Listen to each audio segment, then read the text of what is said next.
Welcome to everyday cooking. இன்னைக்கு நம்ம கோயில் புளியோதரை எப்படி செய்யறதுன்னு பார்க்க போறோம். இதை செய்யறதுக்கு நம்ம முதல்ல பொடி ரெடி பண்ணிக்க போறோம். அடுத்தது புளிக்காய்ச்சல் ரெடி பண்ணிக்க போறோம். அப்புறம் இந்த ரெண்டையும் நம்ம சாதத்தோட கலந்துக்க போறோம்.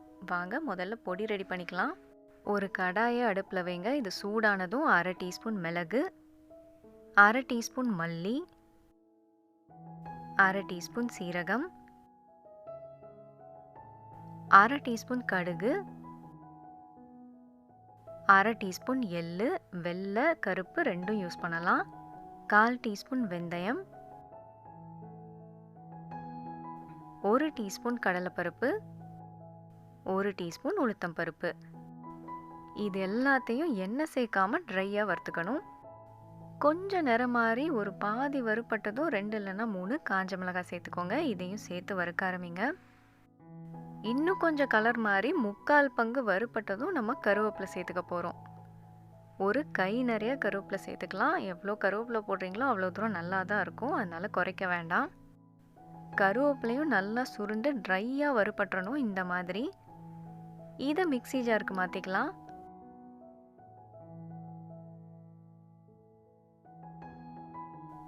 இதை நல்லா பொடி பண்ணிங்கன்னா நம்ம புளியோதரைக்கான பொடி ரெடி. அடுத்ததாக கடாயை வச்சுக்கோங்க. அதில் தேவையான அளவு நல்லெண்ணெய் விட்டுக்கோங்க.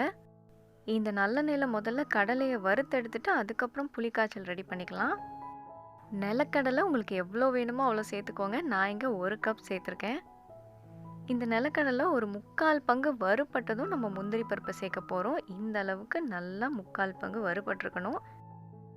முந்திரி பருப்பை பொறுத்த வரைக்கும் அளவெல்லாம் உங்கள் சாய்ஸ் தான். உங்களுக்கு தேவையான அளவு முந்திரி பருப்பு சேர்த்துக்கோங்க. சேர்த்து வறுக்க ஆரம்பிங்க. இதை நல்லா வறுத்துருங்க. கடலை ரெடி. அடுத்ததாக சாதம். இது ஒரு மீடியம் சைஸ் டம்ளர் அரிசியை வேக வச்சது.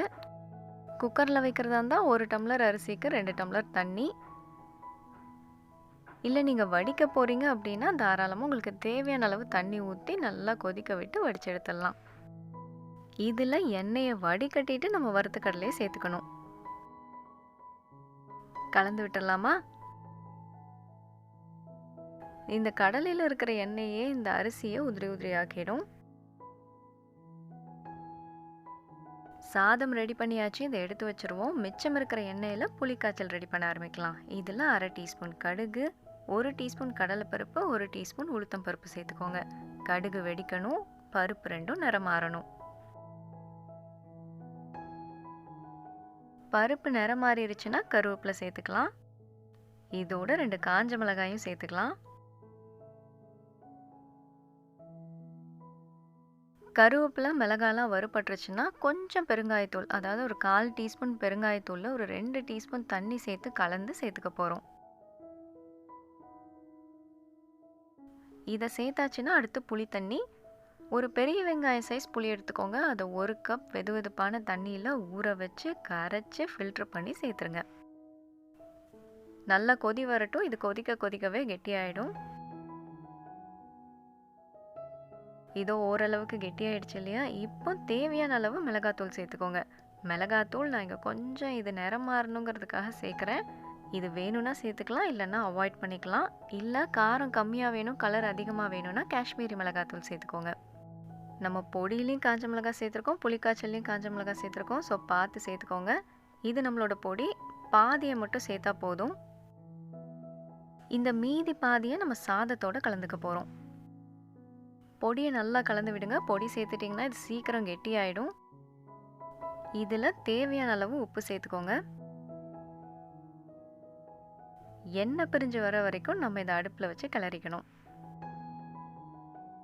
ஸோ நம்மளோட புளிக்காய்ச்சலும் ரெடியாக இருக்குது. இங்கே சாதமும் ரெடியாக இருக்குது. இதில் மிச்சம் இருக்கிற பொடியை சேர்த்து ஃபஸ்ட்டு கலந்துக்கலாம்.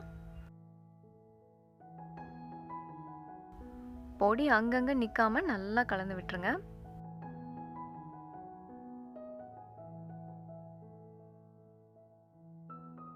பொடியை கலந்தாச்சுன்னா அடுத்து புளிக்காய்ச்சலையும் சேர்த்துடலாம்.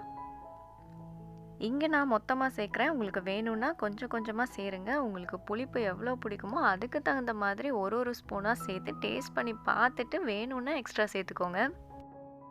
ஸோ இங்கே நம்மளோட கோயில் புளியோதரை சூப்பராக ரெடி ஆகிடுச்சு. உங்களுக்கு இந்த ரெசிபி பிடிச்சிருக்குன்னு நம்புகிறோம். வேறொரு இன்ட்ரெஸ்டிங்கான ரெசிபியோடு உங்களை சந்திக்கிறோம். மறக்காமல் எங்கள் சேனலுக்கு சப்ஸ்கிரைப் பண்ணுங்கள்.